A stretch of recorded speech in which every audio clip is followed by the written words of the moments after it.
Shalom Care, grooming essentials for the modern man of color. Shalom Care, grooming essentials for the modern man of color. Paraben-free, peace with care. For beard mousse, armpit mousse, or jock mousse, visit shalomcare4u2u.com. Shalom Care.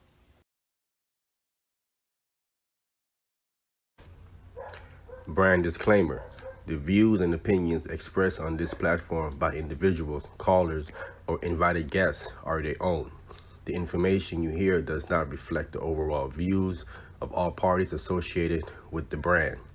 We encourage everyone to research all things heard live or via archive for edification purposes. Discretion is advised. Help keep the show on the air. If you want to help, you can send your donation to PayPal. The email is debatetalkforyou@gmail.com or through Cash App, $Sal Showtime. Thanks for your support. Shalom, shalom, Shabbat shalom. You're now tuning in to Debate Talk for You Radio. I am Gabbar Alaha, and this is the Sabbath Meal, episode 18. I'm going to be getting into biblical applications for fathers with our co-host BA. Going to be bringing him in just a second. First and foremost, I just want to give all praises to the Most High Yahweh in the authority of his only begotten Son, Hamashiach Yahweh Shai, who is commonly called Jesus Christ. And to everyone tuning in now, whether it's live or on the playback, may Yahweh keep you and watch over you always. Once again, going to be getting into biblical applications for fathers.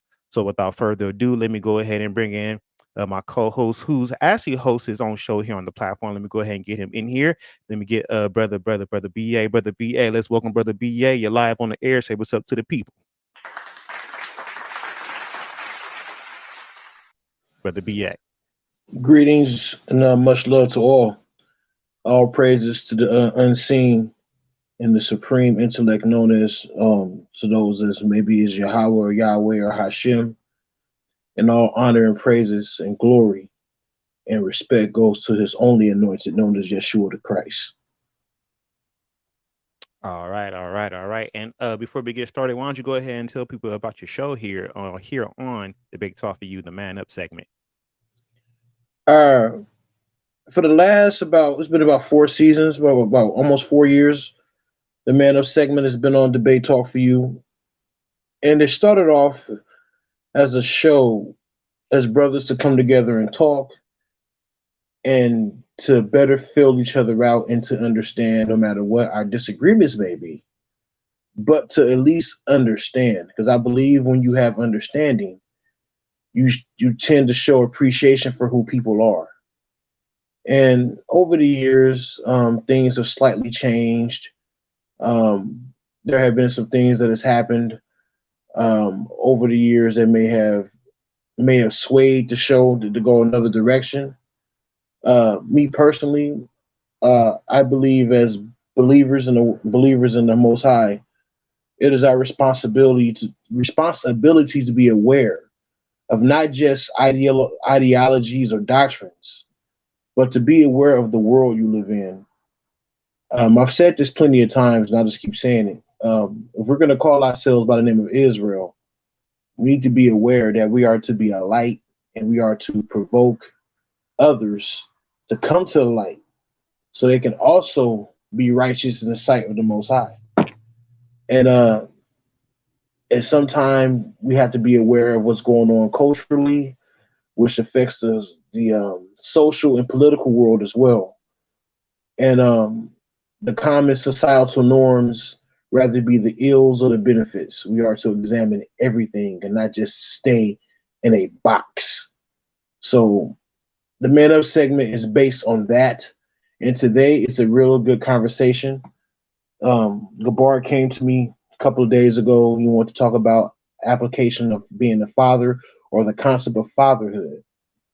And this is also a societal norm that we have to deal with, not just as men, but also for our mothers and our women and our daughters. So, most high willing, we'll get some things accomplished and establish the concept. And notice I said concept, application, and what it means to be a father. There's definition and substance to it. It's more than just your ego and your masculinity. It's not that's not the sole reason of being a male or a father. There's purpose to this, and that's gonna we're gonna and it's gonna play a big part in understanding. Um, I'm getting tongue tied, lost for words. Hold on for a second. To be a father, like I said, there's definition to it. There's substance to it. It means nothing to do with your genitalia or how tough you sound when you're running your mouth. It's about application and your presence because the spirit manifests through action. So behavior plays a very big part in what makes you a real father. And with that, we get into the conversation, or if there's anything else you would like to say, brother, you go right ahead. All right, all right. Let's just go ahead. Let's just jump right into it. Just want to say Shabbat Shalom to Michael Paul, Shabbat Shalom, man. He is a faithful listener of these Sabbath meal shows, man. So I just want to say Shabbat Shalom to you. Definitely appreciate you tuning in. Yeah. So let's go ahead and let's jump into it. Biblical application for fatherhood. So we're in the season of it's a lot of things that go on this month. One of them being so-called Father's Day, right? And so, I was just kind of pondering on it, and with me, being a father, now for some time, uh, and as I begin to kind of look out into our community, what's out there, teachings and stuff like that, I never really seen a teaching on fatherhood in depth or even a conversation about it. I mean, of course, we acknowledge our forefathers, Abraham, Isaac, and Jacob, and so on and all that. We definitely acknowledge our forefathers, but uh, a lot of us don't really, as men, publicly talk about, the day to day constructs of fatherhood, while trying to apply these scriptures. We don't have enough conversations about that.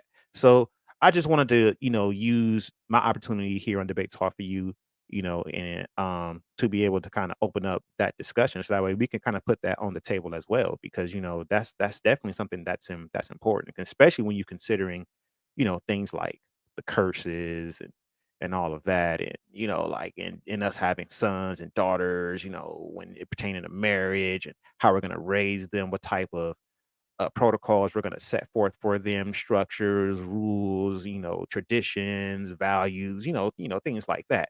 So it's just something that we don't have a conversation about. I mean, we may talk to, you know, our homeboys, or our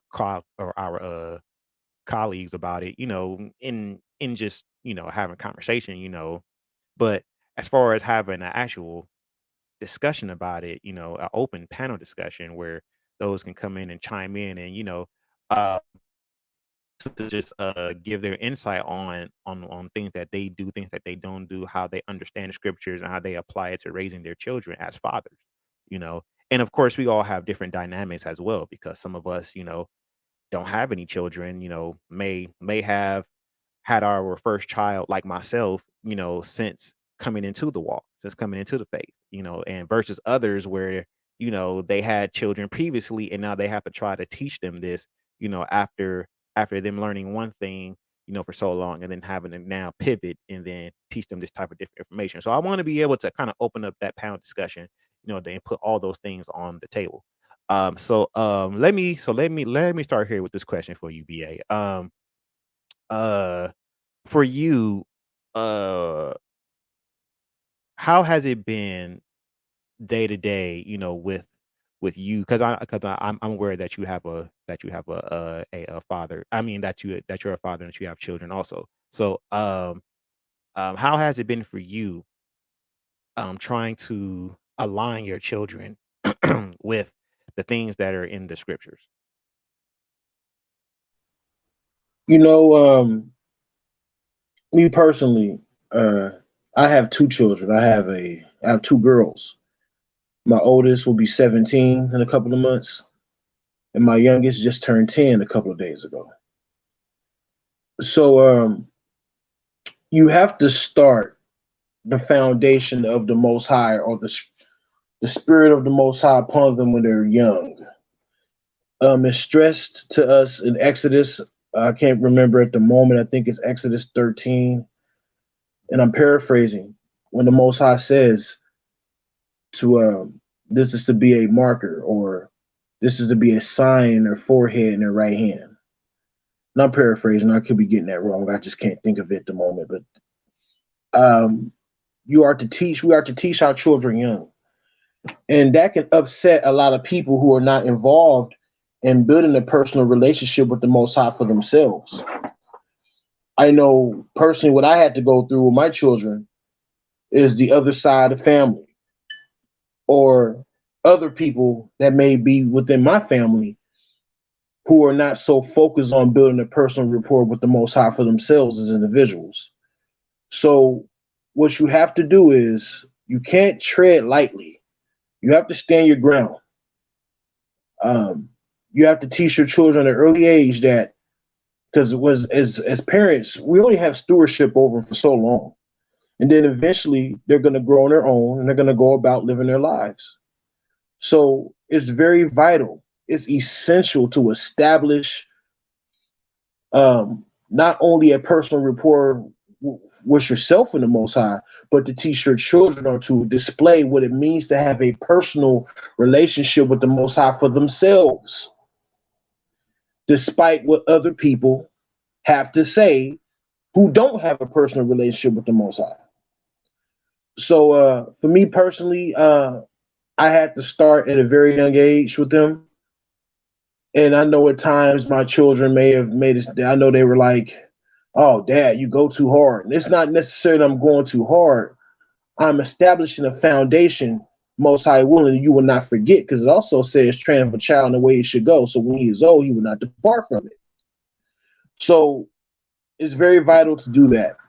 And for fathers who are going through that now, whether it be now at this moment or in the future, do not be afraid to stand your ground against outsiders who feel like they have to interrupt you or intervene because the way you live or you choose to live serving the Most High may seem a little unorthodox to the way of the world. The Messiah, the master teacher, Christ said himself, he said to live in the world, but don't be of it. And that's very important because even in the so-called individuals who call themselves the elect, or those who say they are so set apart, or how much Torah they keep, we have to be mindful of that too, because we tend to get involved and get our emotions all squandered up. And then we start acting and behaving like people who live in the world when the master himself commanded us to live in it, but not to be part of it. So you have to be set apart at all times. And you have to be willing and ready to embrace and deal with the fires of persecutions that may come against you, because that persecution is only going to be there for a time. I would rather go through that persecution for that little bit of time than to be condemned for the rest of my days, removed from the Father's sight, being tortured outside the kingdom when it fills the earth. And that's how I look at it.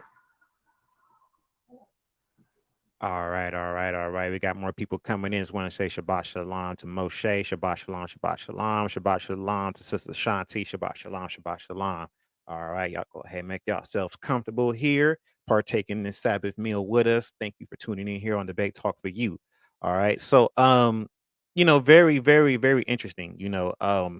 Me myself, I like I said that I was privileged with having to be able to have my first child, after coming into this knowledge.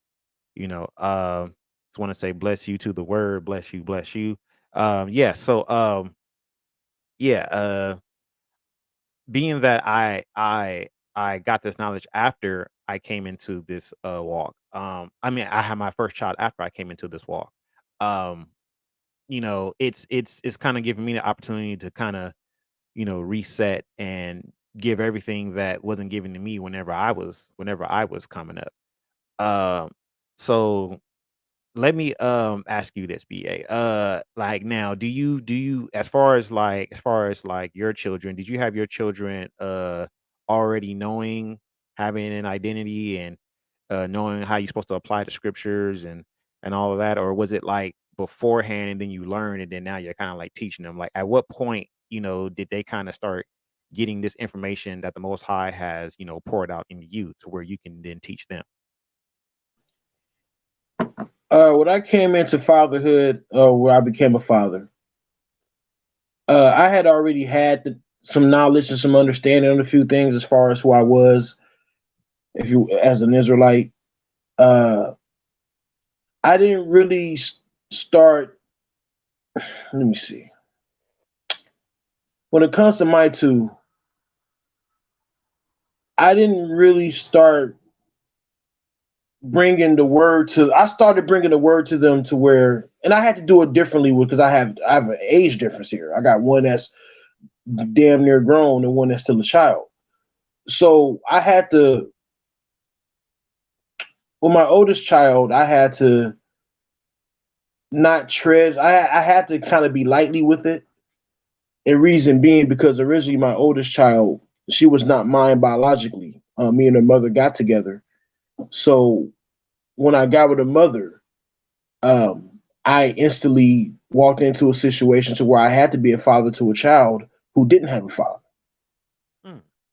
So you know what I mean. And so what happened was with my oldest, it was a few rocky moments, and because you have those family members on the other side, or her mother's side, or various other people who felt like, well, you shouldn't be doing this because that's your child. That's not your child. So she already been raised a certain way. See that right there, that could do a lot of damage. One thing about the black community, we always talk about the father is absent, but boy, when men want to step up to the plate, you see how they get treated, especially when they want to treat a child as their own and actually raise them up with some principles. I was treated as if I was Satan the devil. So with my firstborn, with my oldest, I had to try many. I had to have a different approach, and I hate that I have to say that, Because if I'm going to raise a child, rather it's mine or not, rather it's mine biologically or not, rather, I am going to treat that child as if it's mine. See, the thing is that when we look at Jacob, Jacob was adopted in. He was adopted. His name had to be changed to Israel. And once he's brought into the fold, the Most High treated Israel or Jacob as if he was his own. But Jacob had to go through that change, if that makes sense. Right, right, right. Yeah. Exactly. So I had to gradually, with my oldest, bring it to her. Then when I had my own child out of my own loins, uh, I hate to say it, but it was a little different. You know what I'm saying? It shouldn't have to be, but that's just what it is. And why I say that, because you're always going to have outsiders pointing their finger. It's easy to point the finger at somebody when you just sit back and don't do nothing. It's easy to critique. It's easy to sit back and wring your mouth. So when it came to my youngest child, how I started with her, I would put fringes on. I would put my tassels on her. I would pray over her. Even as a baby, you know what I'm saying? I would play lessons from online while she was asleep. And I felt if I started from that point, it'll be an easy process for me to establish it to her, because now I'm getting the chance. I had the opportunity to make a child. So if I had to make this child, I'm gonna make sure that I do everything in my power to make sure that she understands and fully comprehends who Hashem is, or Yahweh, or whichever you prefer to call him. I hope that I'm not saying you, Gabbar, but I hope the audience is mature enough to get past pronunciations here. So with my youngest child, I had much more of a full effect in the beginning stages with her, because a lot of people had to respect the fact that this was my child, and they had to fall back and not say so much. When it came to my oldest child, I had to gradually nitpick and pick and pick and pick until it got to a point to where she herself, as a individual, a young girl, had to tell other people, leave me alone, and what my daddy is teaching me, I'm okay with it. So, like I said from the beginning, when you have children and when you establish them in this word, rather the child is biologically yours or not, but you are taking that responsibility, don't go too hard, but at the same time, do it gradually, if that makes sense. Right, right, right. And it's you kind of brought up an interesting dynamic that often a lot of people deal with in terms of having children that are not biologically theirs, and trying to teach them this walk. That's a dynamic I often hear about. Whenever we are going from day to day. So you know, again, it's why I say I'm privileged, with having my first child, after knowing all this. I'm actually very, very privileged and not having any other children previously, nor being married or any of those things. So I actually feel privileged and blessed, and by the Most High, and I give all praises to him for that, for allowing me to be put in that type of situation, because I know that there are other fathers out here who, you know, their dynamic is a little bit more unique, where it may present some strenuous situations. So just like Michael Paul said, yes, it's a very difficult task. It's a very difficult task. So yeah, this is why we having this conversation, so that way we could just kind of let people know, uh what it's like and stuff like that, and things that we do to apply things that we apply to be able to continue to establish righteous fatherhood. So I want to say Shabbat Shalom to LM, Shabbat Shalom, Shabbat Shalom. Um, okay, so let's kind of shift gears a little bit. All right, so um, I was was actually looking up something. I was looking up scriptures on let me actually share my screen real quick. I was actually looking up scriptures and let me see if I can pull it up screen 2. Okay. Yeah, I should be able to do that. All right. So so yeah, I was actually looking up some scriptures and there was a couple scriptures that had came to mind. And so we'll just start out with this one. This is actually coming out of the Apocrypha here. Uh so I'm actually gonna this is actually Ecclesiasticus or Sirach chapter 7. And let me look at it on this screen here. I want to start at uh verse 23. All right, so it says, "Has thou children? Instruct them, and bow down their neck from their youth. Has thou daughters? Have a care of their body, and show not thyself cheerful toward them. Marry thy daughter, and so shalt thou have performed a weighty matter, but give her to a man of understanding." Okay, so I just want to stop there for a second. So now, I was actually, and there's other scriptures that I actually want to touch on um uh as we continue to go along. But I was as I was reading this, you know, and then you kind of brought up the fact that you have daughters, so we gotta talk about that for a second. Because daughters, fathers and daughter relationships are very peculiar, and so this part right here where it says um have a care of their body and show not thyself cheerful toward them. Okay. And anything else that's in those passages, in those verses that we read. What do you get from that, BA? And if anything, and if you have gotten anything from it in the past, how have you applied these type of tenets to your protocols of fatherhood? When you are a father of daughters, it's very vital for the father to establish a strong presence. Let me just say this overall. It is essential as fathers to establish a strong presence in any of your children's lives, whether it be boy or girl. Mm-hmm. And and when it comes to the father and daughter, it's just as important as the father and son. But let's stress the father and daughter concept here. Mm-hmm.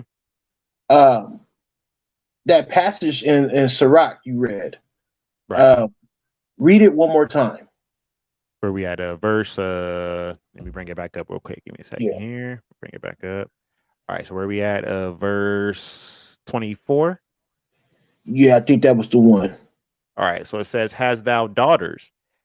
Have a care of their body, and show not thyself cheerful toward them." Okay, now it's very essential and it's vital because the first male presence that that little girl falls in love with is her father. Right. So, according to that passage, which you just read, it's a question being asked. Is a woman or a young girl to take care of her body? You know what I'm saying? That relationship between male and female or father and daughter is going to play a big part in that. And that's going to Right. be based on how the father treats his daughter. Not just mentally and spiritually, but physically. All that goes all that wraps in all that plays a big part. It's not just it all comes together. And what I mean by that is that overall, the type of individual that a man wants for his daughter to be with as she gets older and marry, we as fathers prefer. I know me personally. I prefer for my oldest daughter to find a man of the Most High God, a man that's in the Word, and that's gonna. And I have and me raising her up, uh, the way how I have done things, the way that I continue to show her and teach her, is gonna play a big part in that. When a brother pursues her, what type of brother that's going to care for her body? Because one thing about it, how a woman cares for her body, that's gonna most definitely affect the guy that she chooses. Mm. So and I don't know if I'm, and let me know if I'm being clear. Um, if I'm addressing the point. But it's very important as a father figure or a father that we establish righteous principles to our daughters, or how a man is supposed to live, or how does a man provide in a household with women there? How does he talk to them? How is the day-to-day social science going on? Is there love? Is there overly? Is there are there? Is there a? Is there times? I mean, we have to also show our children there's time to be assertive. There's time to be cool. There's times to be relaxed. There's a time for all this. There's time to have fun, and there's the time to play. So overall, it's very vital when it comes to our daughters as fathers that we establish righteousness. So when they get older, they know the type of, they're going to be familiar, most high willing, with those who they choose to be with as they grow old in life. Right, right. Yeah, it's funny because I don't have any sons either. I have a daughter. So, that's why I'm putting so much emphasis on it, because we often, I think in this Israelite community, I mean, we do kind of like put emphasis on like the sons and stuff like that. And but when it comes to the daughters and how the fathers, what they're supposed to do with the daughters and the role that they gotta play and how we gotta raise them up so that way they can be, you know, those strong, they can be those strong towers like it talks about in the book of Psalms, that those daughters can be strong towers. Uh us raising them up like that and actually put emphasis on that more so. I think that often gets left out. Not to say that we don't ever address, how women should be righteously and stuff like that. I'm not saying that groups and camps don't ever do it, but in terms of this father to daughter relationship, it's just not something that I've really heard too much about. So, it's good that we're having this conversation. So that way we could kind of shed some light on it a little bit more. So let's travel down that path a little bit more. So I wanna bring up this next scripture. Okay. This is still coming out of the Apocrypha. This is Ecclesiasticus or Sirach 42. And I'm gonna start at verse 9. All right, it says, "The father waketh for the daughter when no man knoweth, and the care for her taketh away sleep. When she is young, lest she pass away the flower of her age, and being married, lest she should be hated. In her virginity, lest she should be defiled and gotten with child in her father's house, and having an husband, lest she should misbehave herself, and when she is married, uh oh wait a minute, I think I just read that whole thing over again. Okay, yeah. And when she is married, lest she should be barren. Let me read that over. In her virginity, lest she should be defiled and gotten with child in her father's house, and having a husband, lest she should misbehave herself, and when she is married, lest she should be barren. And then it says, keep a sure watch over a shameless daughter, lest she make thee a laughing stock to thine like enemies, and a byword in the city, and a reproach among the people, and make thee ashamed before the multitude. Okay. So um let me come back up here to verse 9 real quick. So where it says the father waketh for her daughter when no man knoweth, and the care for her taketh away sleep. So BA, have you ever lost any sleep, wondering about your daughter, on certain nights or anything like that, making sure that she's in good health or anything, like let's kind of like talk about that. Is that something that is true that we as fathers deal with when it comes to our daughters? Like, do we Of, do we of do we course, deal with do we deal with, man, like, I hope that this is something that doesn't happen to her. This is not like, like, is it something that we go through? of course. I know I have. I can only speak from my experience. If you love your child, you will worry. Rather it's your son or your daughter. If you love a person, you're going to be concerned. You're going to be worried. You want the best for them when they're out in the world, because the world is so full of vices and so much temptation. We always put it out there that our men are always tempted. The women are tempted too. Mm-hmm. So it was a question from my sister. She asked me, "What is my definition of provide?" We have a worldly view of what it means to provide, and I have nothing. There's nothing wrong with providing. Um, I think there's layers to it. Yes, you are the father, and yes, you are to make sure that the household is moving a certain direction, not just spiritually, but physically, financially. So when you provide, it doesn't necessarily just mean you paying the bills. When you provide, you're providing structure, you're providing spiritual awareness, you're providing protection. And there's various levels of protection.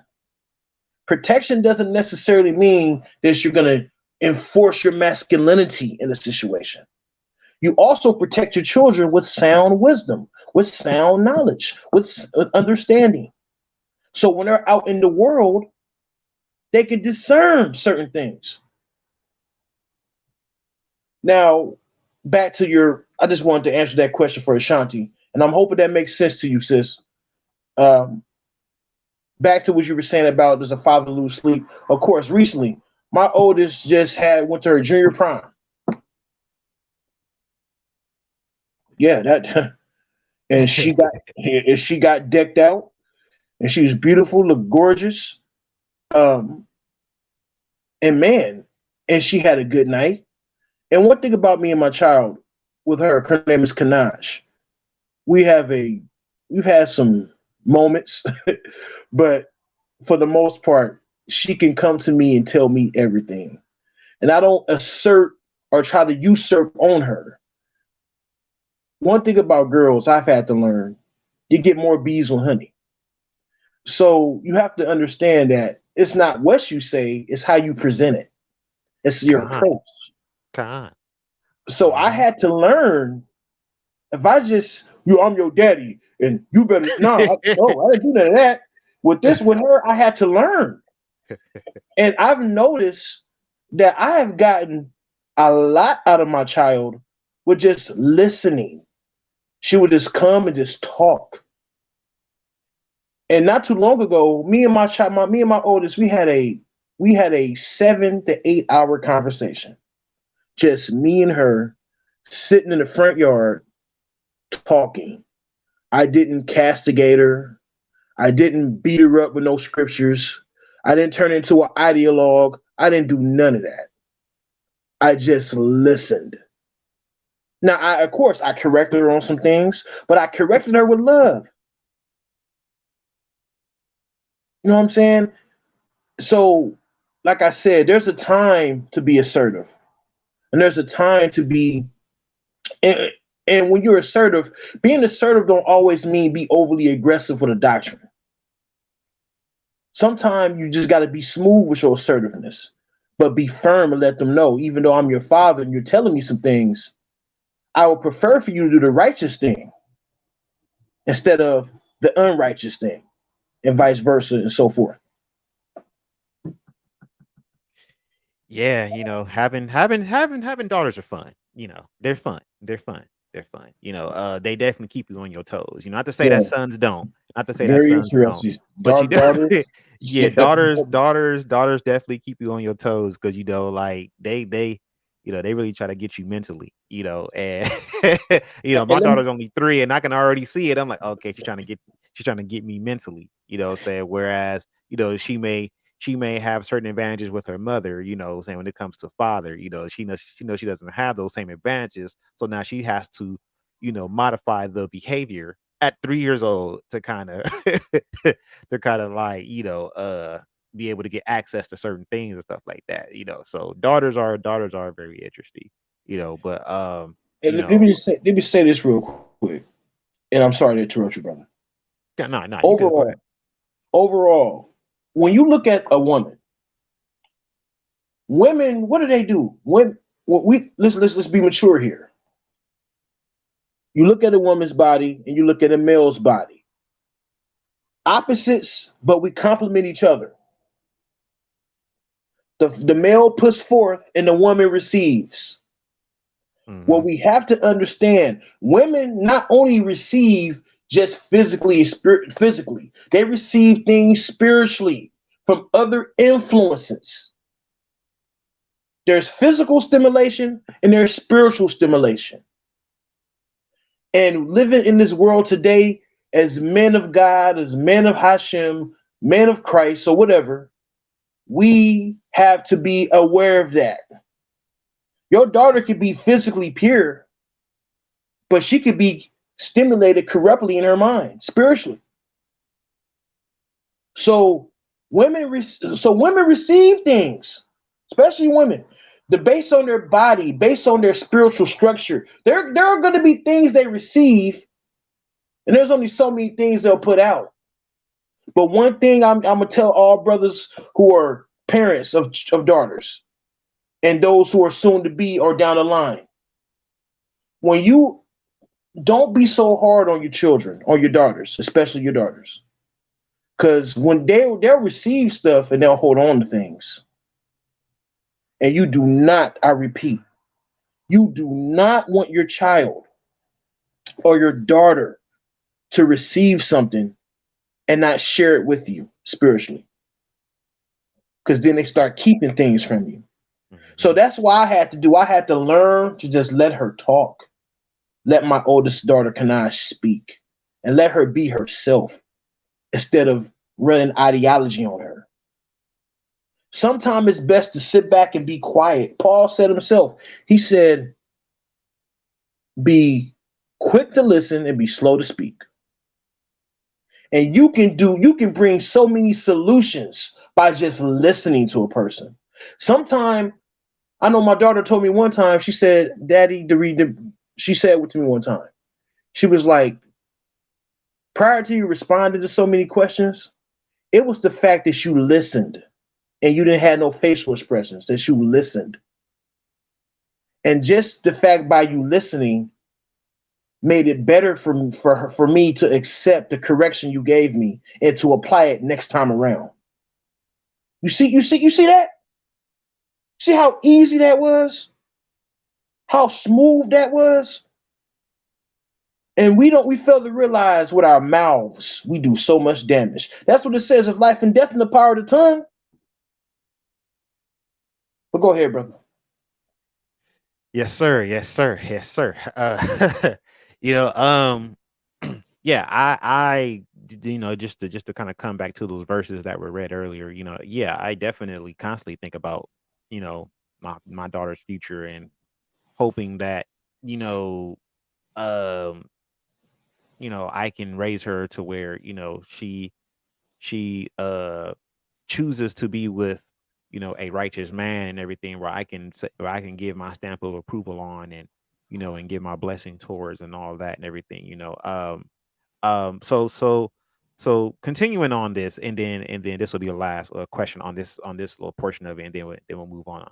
um in terms of today, uh with whether you have sons or daughters, um from like the day-to-day things, like friends, TV shows, whatever, like certain things that they have access to, like, do you as a father implement any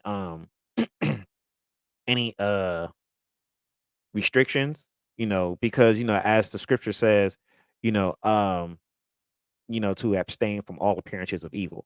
So do you put restrictions to help aid your children to abstain from these uh perceived evils that they may be influenced by? Yeah, you have to start early. You have to establish that concept early in their lives.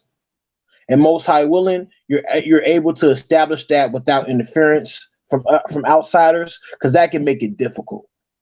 But I should also say, even though you go through that difficulty, you continue to strive through that persecution, because it's only going to be for a while. So yeah, it may be a combustible element waiting to explode, but you continue to gnaw. You continue to bring and share and explain to your children the do's and the don'ts. But see, this is the thing with children, what I've learned. And see, there's no book on parenting. You explain to them the pros and the cons and the consequences that come with the pros and the cons. And you don't hold nothing back. Now, when I say don't hold anything back, there's levels to it. You don't have to go into too many details, and there's just certain situations or outcomes you don't need to discuss. But at the same time, you got to establish and let them know, hey, if you do this, that will happen. If you do that, this will happen. And you don't want to end up as that or this, depending on what under circumstances or whatever that situation may be. Now, when you go through that process when they're younger and establishing the difference between good and evil and so forth and what to do, what not to do, and all that, um, overall, as they get older, you have to develop and you have to build some type of trust. So you're gonna have to just let them go out and learn. And it's another thing, do not keep your children sheltered. See, that's another thing we do as Israelites or believers. We feel like if we can protect them and keep them away from all the ills and vices of society. That is not a fact. In my household, or in raising my children understand, okay, well, daddy is raising us, and daddy is the one that's really spending time and putting forth the knowledge and the wisdom in us, and the knowledge in us, and we're gonna hopefully, most high willing, they use that knowledge wisely. They understand the foundation that I have built. But at the same time, they have to be aware of other people outside of the household as well. Okay, Uncle yada yada live like this. Okay, at home we don't do that.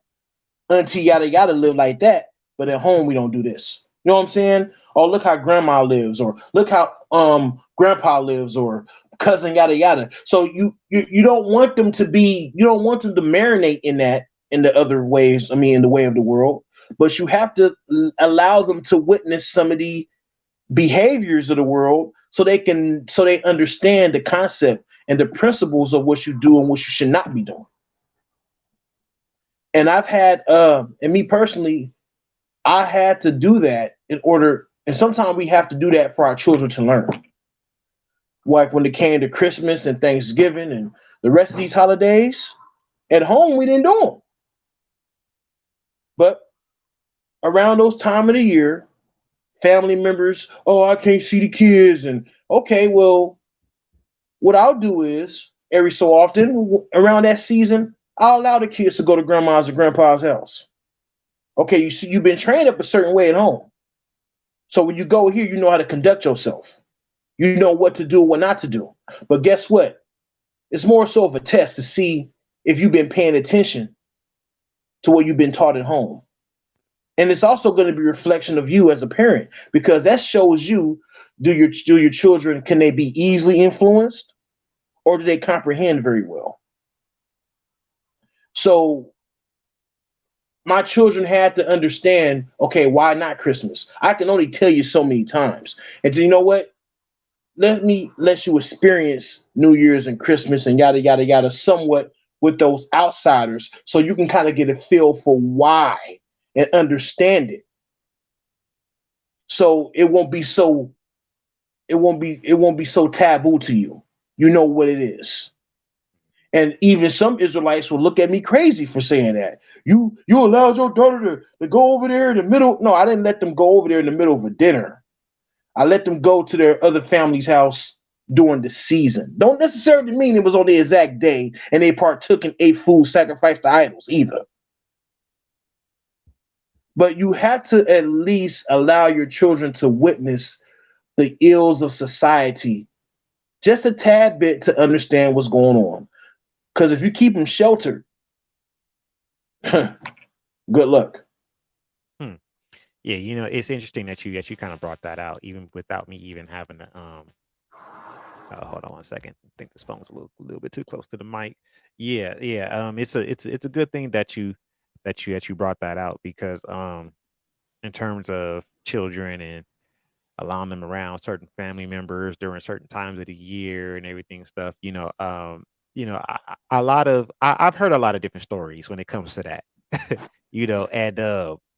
And even with me myself, I have to then now, all right, when can my child go around my family and stuff like that, knowing that she's going to be exposed to certain things and all that. So it's definitely some navigating you got to do in that situation. And what BA is saying may not necessarily work for the next person and their family.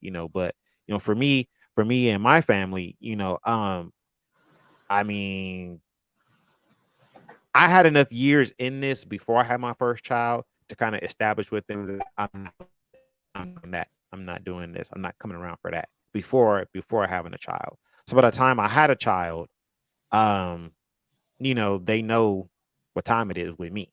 I'm gonna raise her this way. If I'm not doing this, she's definitely not doing this. So, uh, so I don't get as hard pressed from my family about it, in terms of, oh, when you're gonna bring her around, this and that, whatever. I just try to, do it on just any like ordinary weekend day when I'm off work.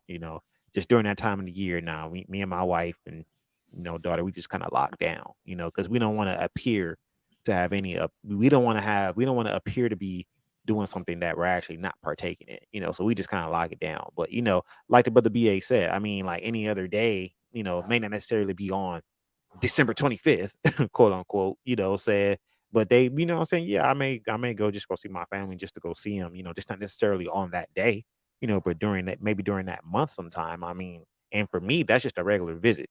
I don't get into the partaking of whatever, and so also too, with the brother is saying in terms of sheltering your children, I think some parents have to figure that out too, because we want to be able to protect our children and not have them do the same things that we were doing when we made our mistakes and all that and everything. But at the same time, this all this stuff is out here and they're gonna see it one way or the other. So it's better that you educate them on it. You know, you expose them to it so that way they can get it from a different angle, as opposed to them having a curious mind and wondering what it's all about, and then they kind of find out the hard way about it, as opposed to getting educated on it so that way when that temptation presents itself, they know how to fight it off. You know, I believe that's something that we should do. We should educate our children on it as opposed to just trying to shelter them from it. If they ask questions like the brother BA stated, like definitely talk with them. Sit down, talk with them, have conversations with them. Like the scripture says in Job 34:3, for the ear trieth words as the mouth tastes meat. So definitely gotta like talk to them and talk to them in the right way, and make sure that they comprehend it to where they can trust you and all that. Okay. Which brings me to this scripture here. Let me pull this up. Let me bring this up. Something that I often don't hear too much about. All right. So this is Ephesians chapter 6, and I'm gonna read from verse 1 down to verse 4. It says, children, obey your parents in the Lord, for this is right. Honor thy father and mother, which is the first commandment with promise, that it may be well with thee, and thou mayest live long on the earth. Okay, so we know verse 1 through 3 is going back to Exodus 20, about honoring your father and your mother, that your days may be prolonged. Okay, so, but verse 4 says, and ye fathers, provoke not your children to wrath, but bring them up in the nurture and admonition of the Lord. So verse 4 is often something that I don't often hear too many brothers break down or do a teaching on, about provoking your children to wrath. And the brother BA brought out another point. He's hitting so many points in what he said. And I'm like, man, let me go try to get the scriptures to pull them, man. Hold on. You moving kind of fast. Let me get to the scripture so I can pull them to match it up with what you're saying. But yeah, man, like you definitely don't want to be, you don't want to become that person where you provoke your children to wrath, where to where they don't trust you, to where they can't come to you. You know, so we as fathers definitely got to take that into account. Like because we got these deep voices, and we can really take command of a situation, when it comes time to be a little stern with our children, so we got to be sure that we are exercising and maintaining our temperance, and having some self-control, to make sure that we don't provoke them to wrath. I'm gonna let BA chime in on these verses right here. You got anything that you want to say to that?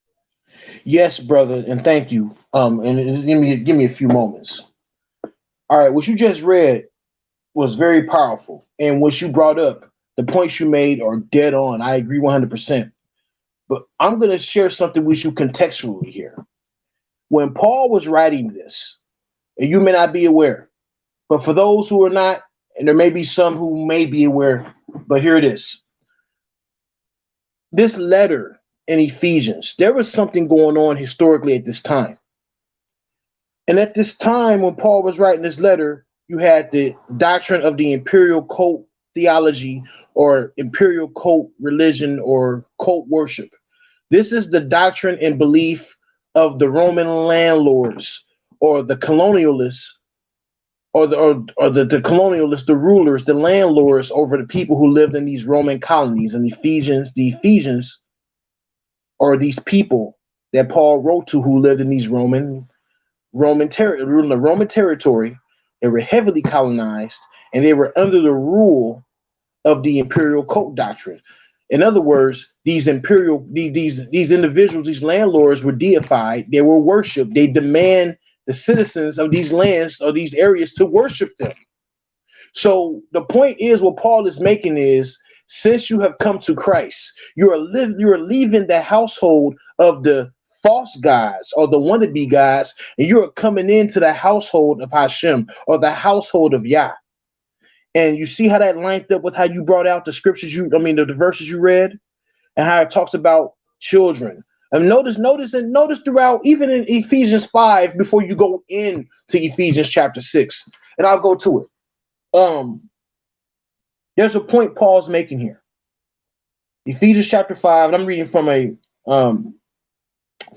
interlinear Greek New Testament. Paul is stressing here for these believers, to the people he's writing to in Ephesians. He's stressing to them, you have now come into the household of the Most High. You are now his house, and you're going to have to follow his foundation. So this is the household of God. And what was that you read? Ephesians chapter 6. What was that again? Verse 1. Check this out. What are children supposed to do in the household? Children, obey your parents in the Lord, for this is right. Honor your father and mother. This is the first commandment with a promise, so that it may be well with you and you may live long on the earth. This is the foundation of the Most High. This is his household. These are these people who are leaving the household of idolatry and coming into the household of the true and living Elohim of all Elohims, the one and only true living God. That's what was going on historically at the time in the book of Ephesians. You had a group of believers who came to Christ, who were coming to Christ, so they had to leave their households, or they had to leave that way of living, being subservient to the rule of Rome, coming into the household of the Most High. Just wanted to stress that. Interesting. Let me ask a question about verse 4. In terms of provoking, not provoking your children to wrath. Why do you think Paul makes that statement there? With everything that's going on historically. Don't provoke your children to anger. Provoke them to righteousness. Provoke to challenge them, to entice them to do right. Know what I'm saying? Don't provoke them to anger. There's so many ways you can look at it. I was just giving you a historical look at it. I wasn't saying that it was some anger issues going on with the people. I'm when I'm saying historically, you had people leaving one lifestyle and going to another. That was my point overall. You know what I'm Okay. saying? Okay. So So yeah, I wasn't taking away the concept of don't provoke them to anger. You know what I'm saying? I was just showing that historically it just made a whole lot of sense about he said, children, obey your parents. But when you go to Ephesians chapter 5, there's instructions for the wife and there's instructions mhm, for the husband, and so forth into the next chapter. He talks about the children, the right. foundation of a household. And how does a household show functionality and order and that it belongs to the most high? By following these rules. You couldn't do that in the household of the imperial code doctrine. You couldn't do that in a household full of idolatry, Right. showing Right. order and subservience to the Most High. When you're living in idolatry, the house is out of order. It's a hen house. So that, and if I wasn't clear, my apologies to the audience. You know what I'm saying, I may not have explained that too well. It kind of, a lot of this stuff I haven't read it in a while as far as the information. I should have probably brought out my books I have on it, but I didn't. I just kind of freestyled into it. But you don't want to provoke your child into anger. You don't want to be a dictator. What's going to cause children to be angry at you? You don't hmm want to lord. I mean, do you want to lord over your children? Yes, because you have protection over them for a time. They're your children, so it's your responsibility to rear them up a certain way. But you don't want to beat them up to where they're not going to appreciate what you've done for them. You gotta love your children. You gotta caress your children. You gotta punish them, but don't punish them all the time. You punish them to, to teach them something. When they do wrong, when they know they done wrong, you punish them. But you let them know why you're punishing them, because you do it out of love to correct them so somebody out in the streets won't do any damage to them.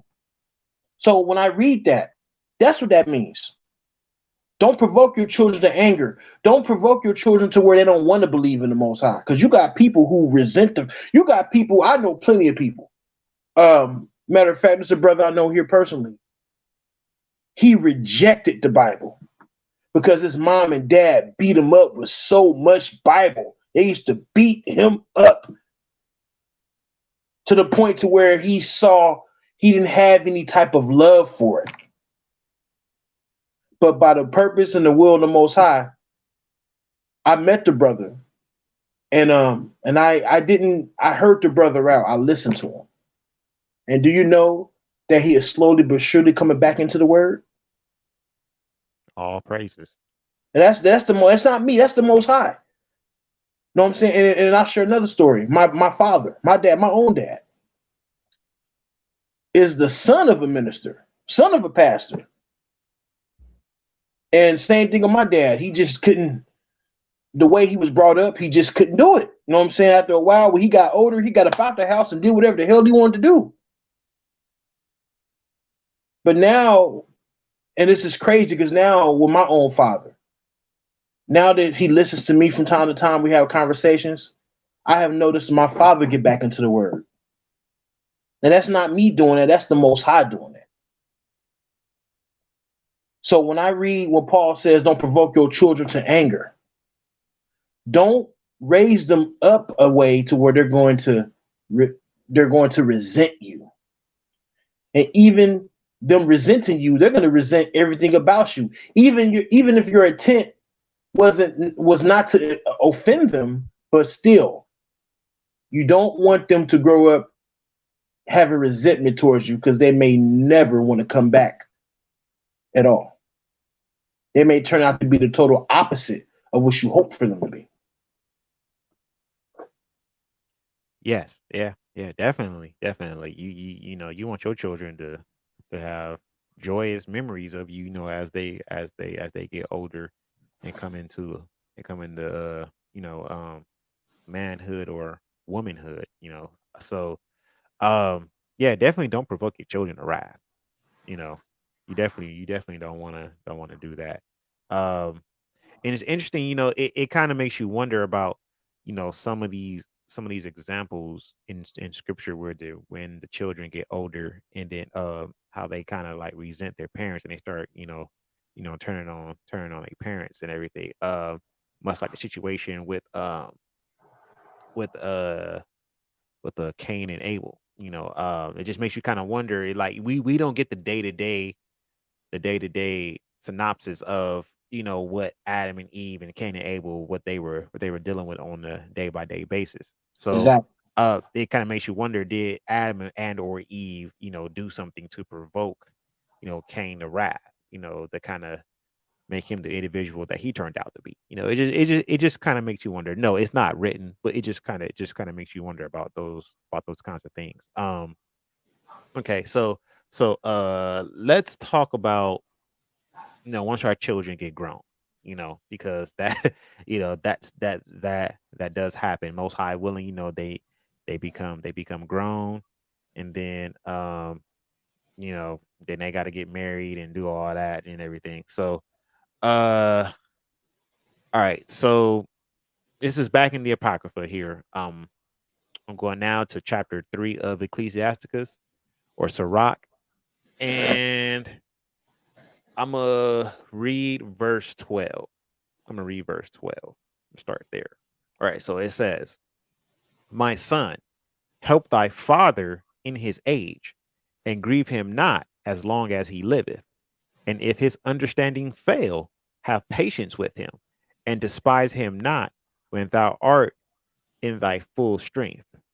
For the relieving of thy father shall not be forgotten, and instead of sins, it shall be added to build thee up." Okay, uh, so now when our children get older, BA, what are your expectations from your children as they get older and as we become older? My expectations, I will hope that the things I have established in them when they were young, that they hold to those principles. Um, I have one that's damn near grown. She'll be 17 later on this year. And what I see so far is she most definitely has holds on to things, has held on to some things that I had established in her at a young age. Just the basic stuff, she doesn't eat pork, doesn't do shrimp, none of that. She's very observant of the Sabbath. She knows there's certain things on the Sabbath that you observe it as a day of rest, and you have respect that day. She also is aware of when it comes to boys. I told her when it comes to boys, I mean, she's a very beautiful young lady. You're very attractive to a lot of boys. Don't be so quick to fall for the okie doke. Yeah, communicate with them, but make sure you communicate. And I told her, I said, make sure that's the only thing you do it. You know what I'm saying? But see, I'm her dad, so of course I will want her to do the things that I taught her. But you got to fall back and you got to hope and just pray that they make the righteous decisions.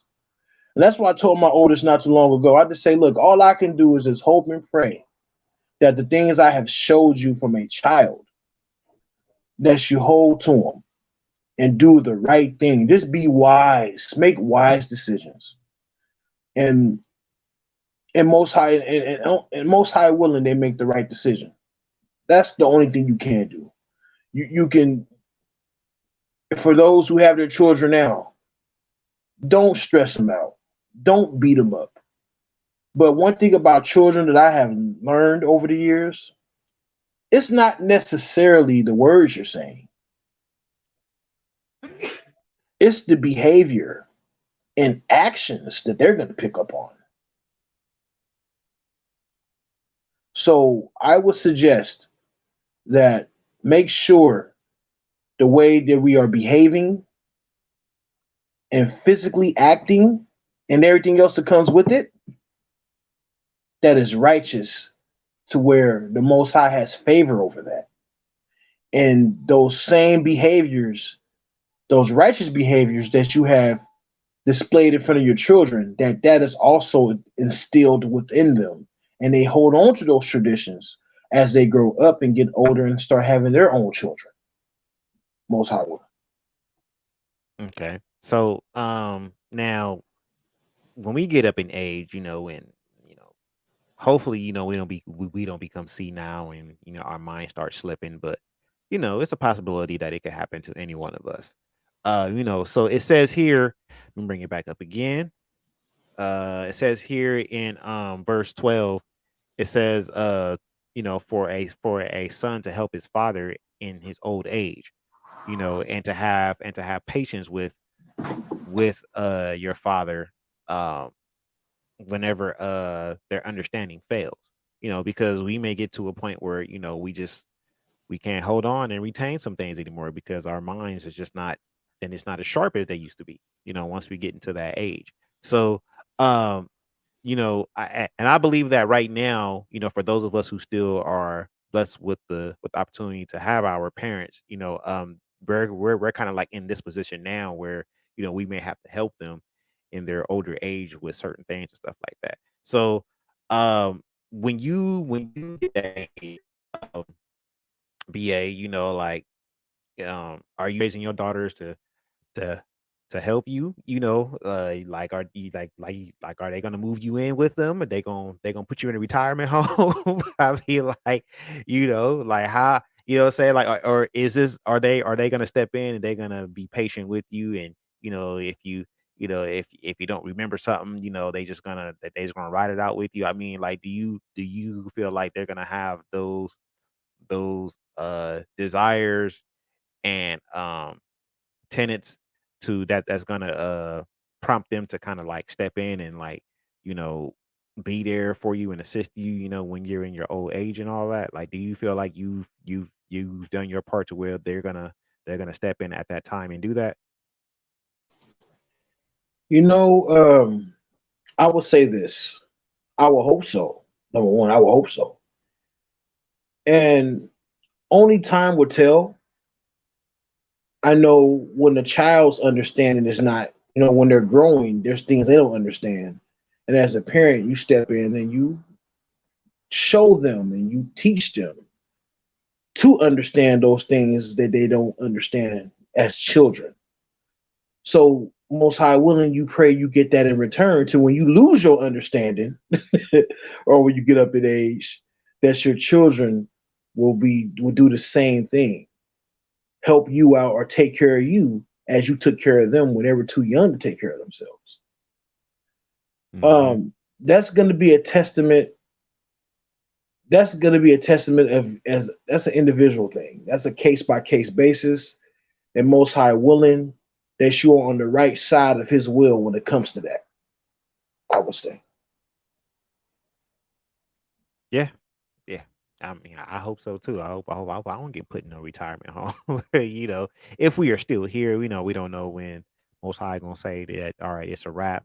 It's time to get everybody out of here. It's time to reset the earth. But um, till that day, we don't know. So I'm hoping I don't end up in that situation. With Yeah, me my neither. daughters, or if I have a son, you know, like, hey, I took care of you, hey, sometimes I went without a meal so that way you can eat. Hey, you take Yeah, care yeah, of me now. man.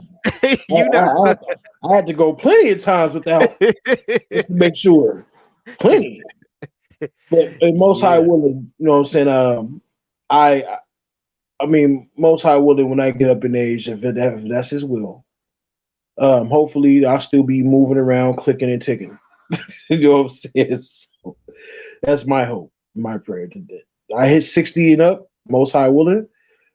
Uh I just want to sit back and chill. Oh, you got to set it in milestones. So like, all right, I got the 16. Now let me Yeah, get to 18. And then let me get to 21. Then let me get to 25. yeah. Yeah, Yeah, yeah, I hear I you make there. it. Yeah, I'm only 30. I'm only 30. I'll be 37 in a couple of days. So, um, most high willing, if I get up there, I'm just gonna sit back and be easy, just chill out and just do what I gotta do. We will hope to be functioning at that time, and we, you know what I'm saying, and it's the Most High's will when it comes to that. And I'll just say that. Yes, sir. Yes, sir. And then Michael Paul says, praise y'all for the new microphone. Hey, Yeah. I'm glad. I'm glad it's kind of working out. I'm glad. I'm glad it is. So praise the Most High for allowing me to be able to acquire this. I just want to say shalom to School of Skills. Shalom to you. So I know we got daughters, man. We got daughters. So let me see. I'm gonna go ahead and send the link out into the chat. See if we got anybody in the chat that wants to come on that has any sons, so they can kind of give that perspective on it. Um, so I want to be able to kind of get the firsthand experience from actual fathers who actually have sons. So let me see if I can get somebody in the chat real quick on here while we have this panel discussion for someone who has sons.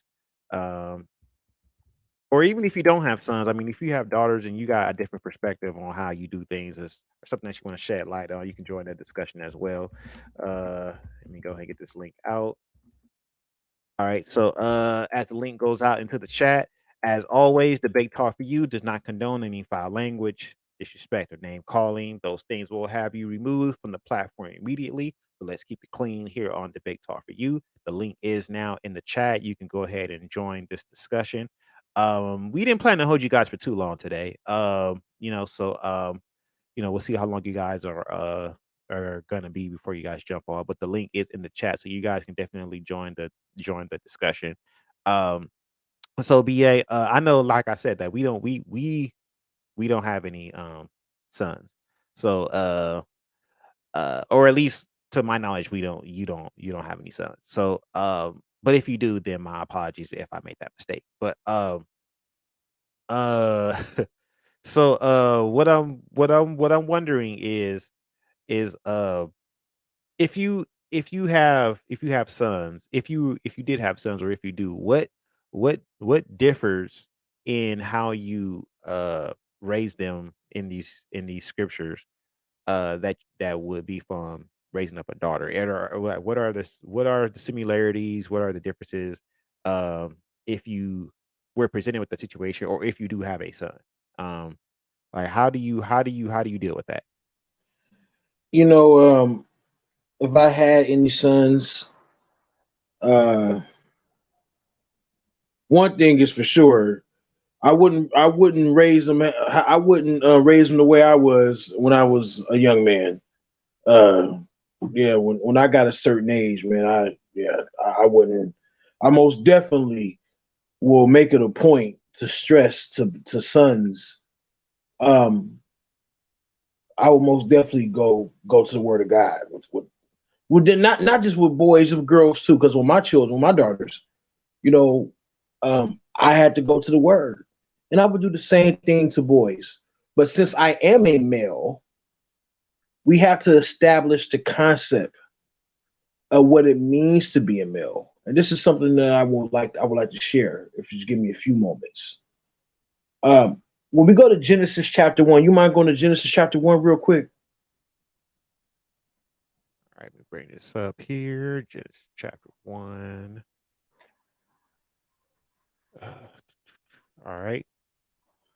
And go to verse 27. I want to look at something real quick. All right. Verse 27. Here we go.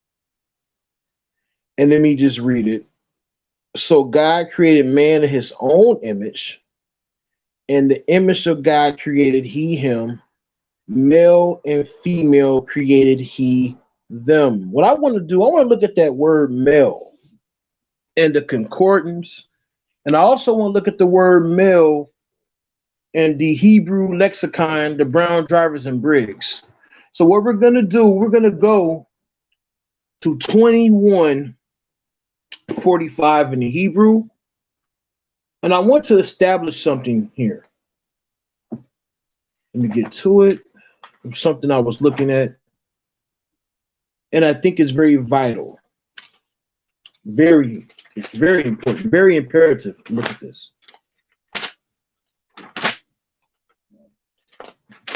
And excuse me, okay. 21:45. Yes, sir.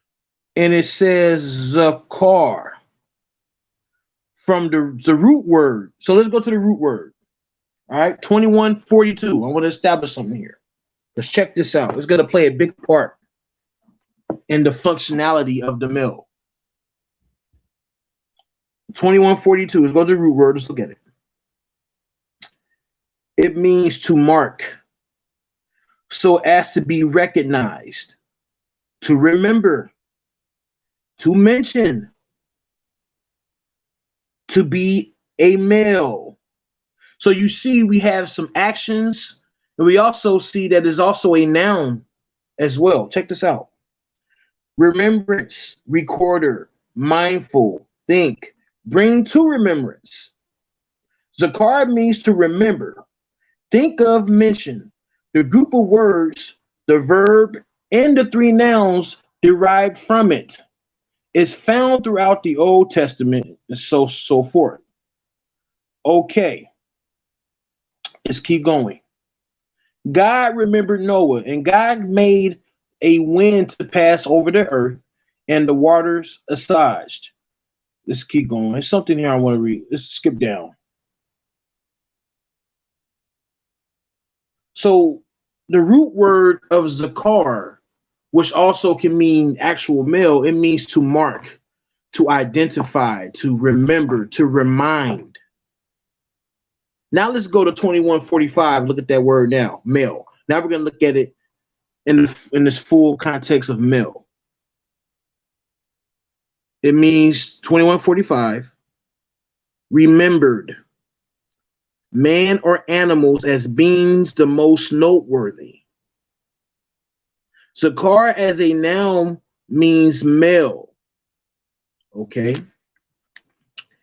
It also says it occurs 82 times and usually in early prose. Only 5 times in the biblical prophets and never in biblical wisdom or poetic literature. Okay, that's its context. I mean, different aspects. Let's go to 1b.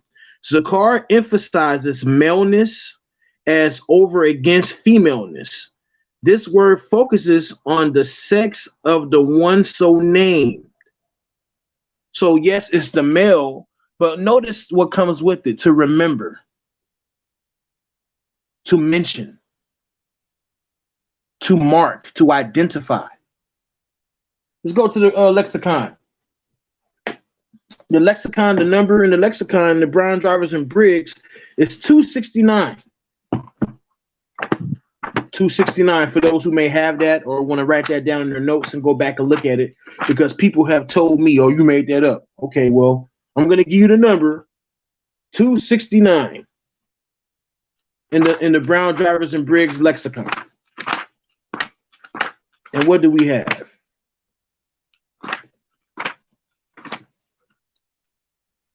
The lexicon also says remember, recall, call to mind, as affecting present feeling, thought, or action. Remember past experiences. So as the male, as men, as sons, as fathers, we are to mark, we are to identify, we are to remember and to remind. As a father, what was the mark I set for my children? The Most High. And as I teach them, I remind them of who our God is. He's the mark. Don't forget. That's the one you keep your eyes on. How do I do that? Not just by talking to them and preaching to them and reading precepts. It's my behavior, my actions. So to be a father or Abba, yes, it's a title, but there's much more substance to it. Not only do I run my mouth, I display actions. When you remember the Most High, when you remember his commandments, what are you remembering? You are remembering and reminding your children to keep the commandments. And on top of that, when you remember the commandments, you apply them. So as men, as brothers, as sons, and so forth, it's about knowing, identifying the mark, and putting these things that we remember, that we are taught by the Most High, to put forth in action to also teach those within our household. Mm. All right, all right. We actually got a Michael Paul backstage. We're gonna be bringing him on in just a moment. So yeah, it's this thing about sons and versus daughters. That's very interesting that you brought that out about you know that word and how it goes back to the Hebrew word zakar, which means to remember.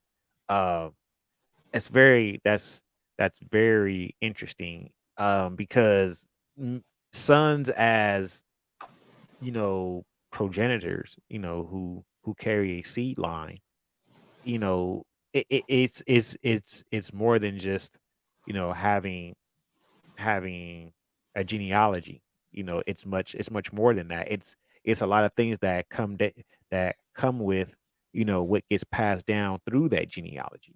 And it's Exactly. so it's very interesting, that you kind of bring that out how through through that there's like a remembrance, that comes through the sons. There's a certain remembrance, because it's like I said, like how you have the male side who kind of carries the genealogy, the name, and all that. Mhm. Children get named after their fathers. They take on their father's last name. When the woman gets married, she takes on the last name of her husband. And, so when you To kind of identify. That's how you right, exactly, identify. Exactly. exact. So that brings a whole new concept. That does bring a whole new concept to that. And Substance. Substance. right, right, yeah. So interesting, interesting, interesting. I can't really speak on too much more 'cause I don't have sons, but I've always thought about how would it be with raising a son, in this walk. I just often think about it, what kind of things would he go through versus what my daughter may go through. Would Yeah. they go through similar things? Would they go through different things? But, So but you may not have sons, Gabar, but you're still a male. right, right, right, And right. you still set the mark. Even if you have five more daughters, you Hmm. still set the mark because one of those daughters, a few of those daughters, will have a son or two or three. And what are they going to remember? One of those mothers, they're going to remember how loving father was, and most high willing, they find someone that reminds them of you. You see how deep it goes? So no matter what, you're going to be remembered. The ways that you establish will be remembered. It also says in Genesis chapter 8 that the Most High, what does it say? Forgive me. Let me get to it. Genesis chapter 8, and it says, God remembered Noah. Not because Noah was just a guy, he remembered Noah based on the way he displayed and conducted himself. Mm. It goes along with being a male. There's the spiritual side and there's the physical side. The physical is important because the man he drops the seed. The spiritual aspect is it that the seed carries what the child is being taught and has to be reminded of every so often. Mm. Interesting, interesting. So, it's kind of more so like it's like how they quote unquote say the male is trying to establish like a legacy to leave to the children to kind of carry on and stuff. But this legacy that we're supposed to be leaving down to be remembered is the Most High. That's Yes, that's sir. what we're supposed to be. That's what we're supposed to be leaving to our children for them to remember. Just want to say Shabbat Shalom to Kalavana. Shabbat Shalom. Shabbat Shalom. Let's go ahead and let's get Michael Paul in the building. Michael Paul, let's go ahead and let's get him in. Uh, you are now live on the air. You are now live on the air. Say what's up to the people. Hey, hey, shalom, shalom, Shabbat shalom, everybody. All praises, all glory to the Most High God of Israel, God of Abraham, Isaac, and Jacob. Hey, peace, brother BA, peace, brother Gabbar. Just sitting here enjoying the Sabbath. I do have a son. I have one son. I've been blessed with the care and the ability to instill God's, His law and His Torah into my son, and it's a blessing. I have both. I have a daughter as well, so this it's a little bit difficult because my household is just me and two children, but So I don't have the aspect of, if I do something wrong, then they can run to, their mother and say, well, dad's being mean or something like that. So I don't have that aspect in my household. Oh man, well then you But I hear, blessed, brother. You are Hey, Michael, blessed. hey, I hey, hear, hey, Michael. Hey, let me kindly interrupt you. I'm raising mine on my own too. So oh, I praise God. yeah, I most definitely can relate in a sense. Of course, my oldest child, I still have stewardship over her, but she's currently with her grandparents because she's older. Because like I said, biologically she was not mine, but I've been daddy ever since. And when it comes to my youngest child, that's the one I actually had. I'm raising her up on my own. So believe me, brother, I know. I can relate. Mm. Yeah, praise God, brother, for you, trying to raise that child that was not of your own loins. I did that once before when I was in the world and I was still living, a worldly man, that old man that's dead and crucified and buried. I tried to do that with a daughter as well that wasn't mine, and I tried to instill everything, try to give her, some, to raise them up the way you think they should be raised, and I got a lot of kickback from, the grandmother and the grandfather and the uncles, and the aunts and just friends, family friends was always throwing back this that mud throwing mud in my face, everything I tried to, if I tried to discipline, this child that wasn't my own, but it was underneath my care, it was underneath my roof, and I was providing food and a clean environment, a living environment for this child, but if the child did anything out of the way, I wasn't to discipline it, I wasn't to instruct it the right way and stuff like that. So that's a very difficult that's a difficult task. Like I said in the comments, it's a steep, it's a steep incline to the pinnacle right there to get to, especially in this walk, to get them to understand, well, this is the way I am, and this is the way you should try to seek after this as well, and that's just that's something that's really difficult to try to do, especially when, like you said, you have one that is that is your biological daughter, and that one is more easier because you got full reign. There's nobody saying, "Oh, that ain't your child. You can't tell it what to do. You can't tell it this," and so you got full control to you got all the rights to do that, and but those the children that are not of your loins that you try to adopt, that you try to instruct and stuff like that, you know, um, that's a really difficult one right there. I can only imagine because I was in the world with the daughter that I had that wasn't mine, but I was claiming it to be mine. It was difficult just in the worldly aspect, not alone just trying to say, I keep this Torah, I obey these commandments. I don't do Sabbath, and we don't do birthdays, we don't do Xmas, we don't do, Easter. That those things would, that'll crush one of these worldly children if you try to instill that in them at a later age in their life. They'd really hate you and resent you for it. Yeah, that topic that needs to that's probably a topic that needs to be brought forth because I know a lot of people are being woken up in this truth and in this walk and they're living like that and have children in their house that are not of their own.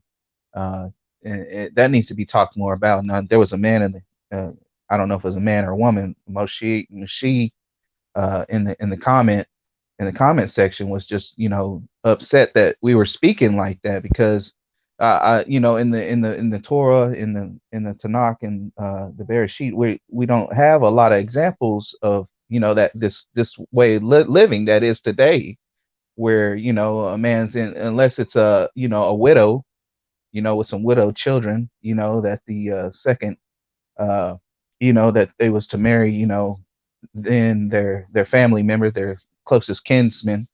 We don't see that today, and we don't have a lot of examples to follow. And we have to be considerate to these things that we're living in. I mean, yeah, you can abstain and not put yourself in that situation. That's probably be the ideal, uh, to just avoid that. No, I can't step into that puddle.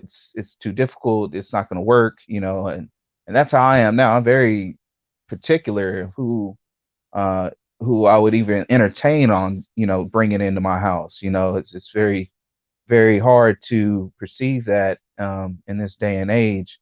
Uh, you would definitely have to compromise too much, I believe, especially in this walk. Um, but yeah, I commend you on doing that, brother. It's very rare. It's very rare task, BA.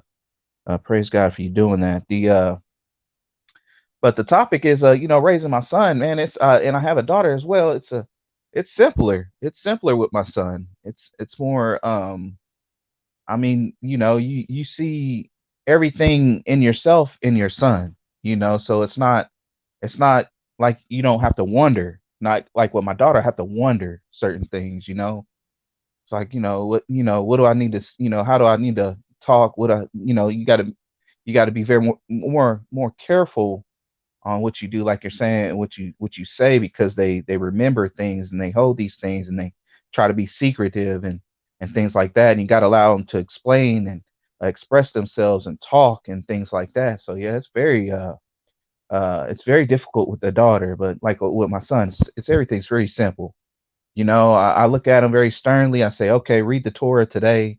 Read, Isaiah this and this. Okay, and he does it. It's very easy. It's simple. It's more simpler for me anyway. Um, I don't know, and every man's situation might be different. Um, but it's I don't know, to have sons is I say it would be easier than a daughter. Uh, because the with the daughter, it's the not knowing, from a male's point of view, the not knowing of how to guide them exactly, as a woman would already know. It'd be easier probably for a woman to guide a daughter than it would be a son. Or maybe the son's just easier automatically because they have a idea on how things should go automatically. um, we probably have to get a woman's perspective on that. But yeah, but like with I commend you as well, BA, for opening up, to the inside of your living situation and how life has been going in those aspects. Because this is not what men do. We aren't that open.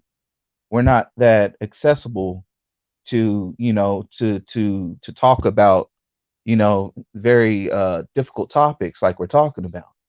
It's like, oh, don't speak of, don't speak of those things.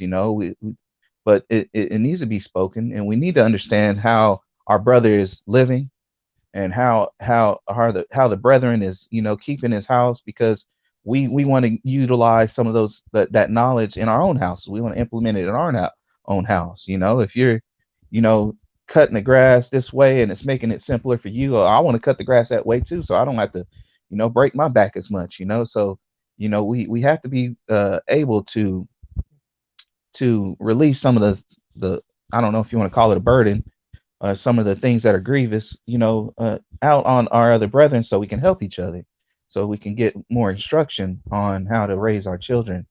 Especially since, like you said, you're a man on your own as well, and it's difficult. It's doable, but it's difficult. But we are on our own, and I don't want to say that to take away from a single woman, but a single woman, as they got friends, they come around. They got there's a plethora of help and assistance they can receive, with no, well, who are you, and how do you got these kids, and who are these kids, and asking all this. They just already there. It's already established, and it's been well established, for the woman to have all this extra help. And when it comes to men, since we are men and we keep to ourselves and we don't ask for help, and we stay to ourselves because we've been drugged through these court systems. We've been bashed, by, oh, he's an abusive parent, he's this and he's that, and all these different allegations come out against us. So we're really like reserved, from even vocalizing things, because we don't want people to hear something, one of those words, one of those insightful words that get them to them trigger words that get them to react. And we're trying to stay away from that. No, we're okay. We're okay. We're wonderful. We're blessed. Hey, God will provide. Y'all will provide. And that's how we got to talk to people, because we don't want them to try to get an idea or inclination that something is wrong in our house, because now we've been given this task, and they don't want us to have the task of raising children, and they don't want us to raise our children, especially in the walk that we're in. They don't want us to raise our children this way, because they'll have to deal with them sooner or later, and when they grow older. So yeah, I could really say some stuff to really blow the top off this conversation. I really want to say it, but my ex-wife, she had children with another man out of web, while we were still married, and it was twin boys. And I remember going in the courtroom, and the judge said, I said, Judge, can you ask this woman if she's, giving birth to any kids, since we've been separated, and going through all these court and stuff. And he said, well, you're legally still married to her, so if she has a baby out of her body, and you're still legally married, those children are yours. So now I'm sitting back that this woman's had twin boys, and I'm like, those are my children, but biologically they're not my children. But according to this world that we live in, they're my children. So, this topic can, go a lot of different directions in this dark world that we live in today. It's very dark. It's a grievous time we live in. And to the brothers in the comments, we got to understand, we're not trying to be dull of hearing, and we're not trying to spread no folly. We are definitely trying to get to the root of this matter. And the way the folly has been brought forth is through the devil, and he has devised these unjust laws and these regulations and these stipulations to all these things. Why can't we just adopt and move forward? Why can't I the divorce and just move forward? But they put all these strict details and stipulations on all these things, and you got to have license for everything, and it's just ridiculous.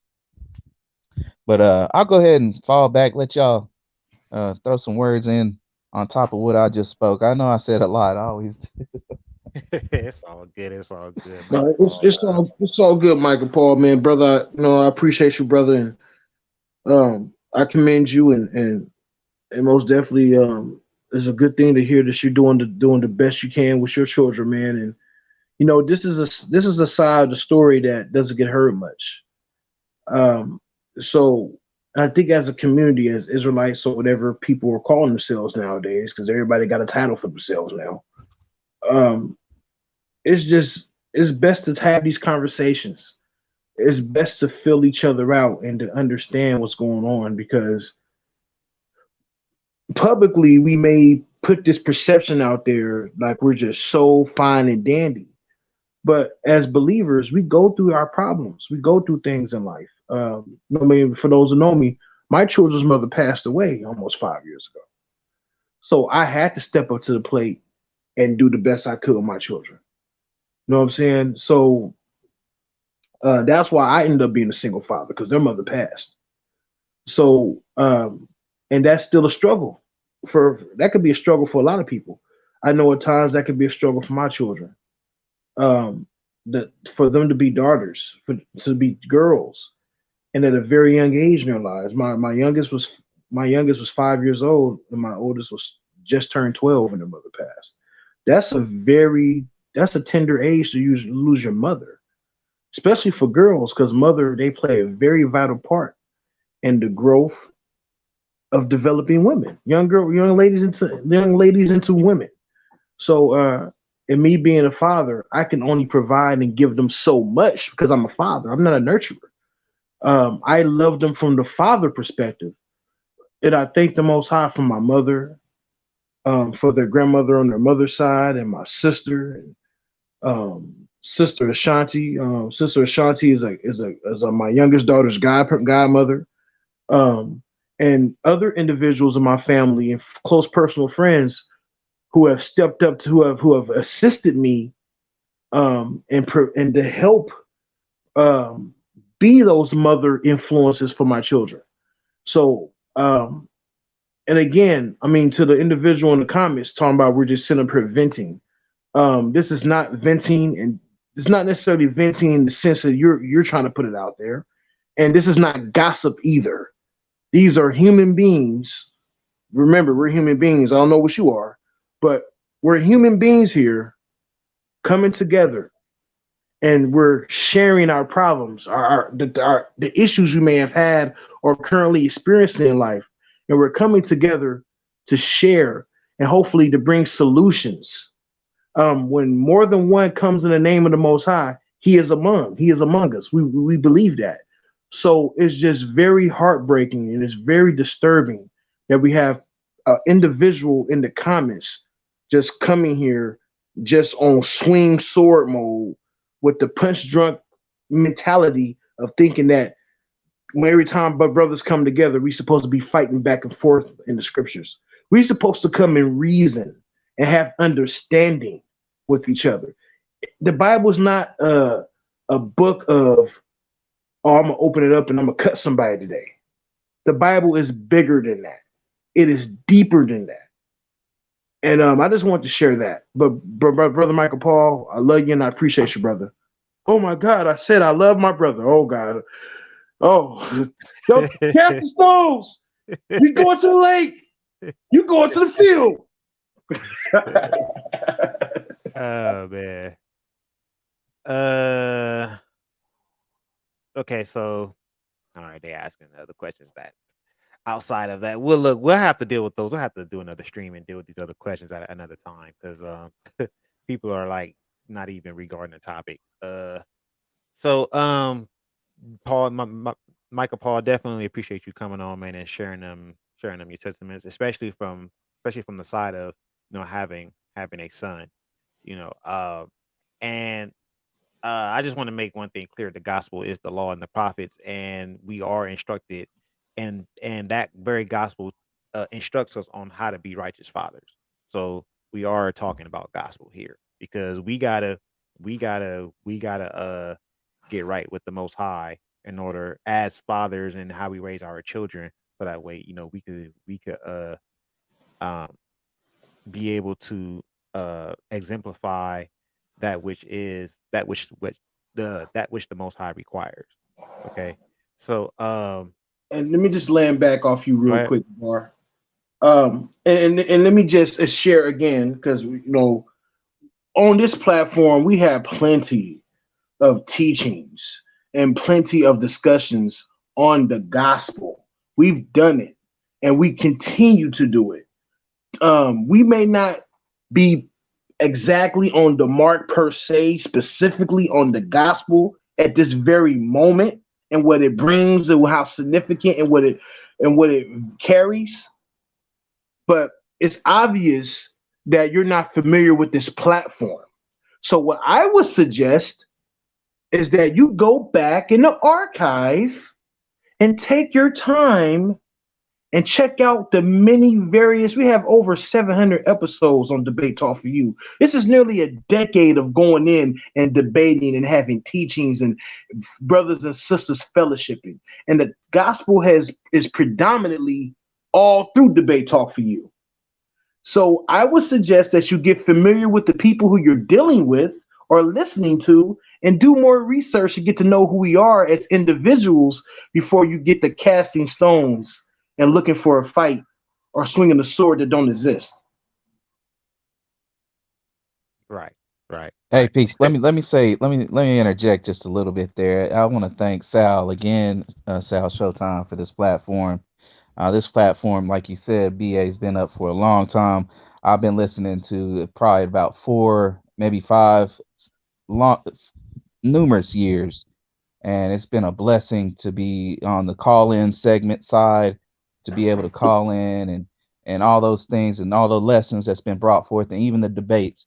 This has been a very a wonderful platform to understand, doctrine, to see everybody's point of view, to come together with all different types of people and every type of you know wherever they came from, but just to come together and bring forth what they've learned and experienced. There's no other platform like this, and you got to continue to be guarded, against the people that want to come in and say, "Oh, this is not right. You're not doing this right." But and maybe they do. Maybe they are newbies. They just coming in, off the cuff, just throwing, yielding the sword at people, trying to cut people down. I understand that. I used to be that way too. I used to be like that when I first started listening to this, to the debate talk. I'd call in. I'd try to, cut people with this sword, with the word, and that's where I was at. But now, through the years, I see, it says, if your fruit remains, you see that fruit that's been remaining. It's these brothers here that I still talk to, and the sisters that's still here. That fruit has been remaining year after year after year, still teaching, still learning, ready to grow together. And that's where these people that jump in the chat and just try to, oh, this is not right, this is not right. They don't understand this is a long time. This fruit has remained, and that's the fruit you need to you just stick with those people that are that fruit that has multiplied and still remains. So all praises. Yes, sir. Yes, sir. Yes, sir. Yeah, I just watch the chat now, man. I don't really I've become numb to it 'cause I guess I've done enough shows on here now where I'm just reading it. A lot of stuff I just miss now, but today I'm just kind of looking at it, and yeah, I'm just kind of numb to it today. So,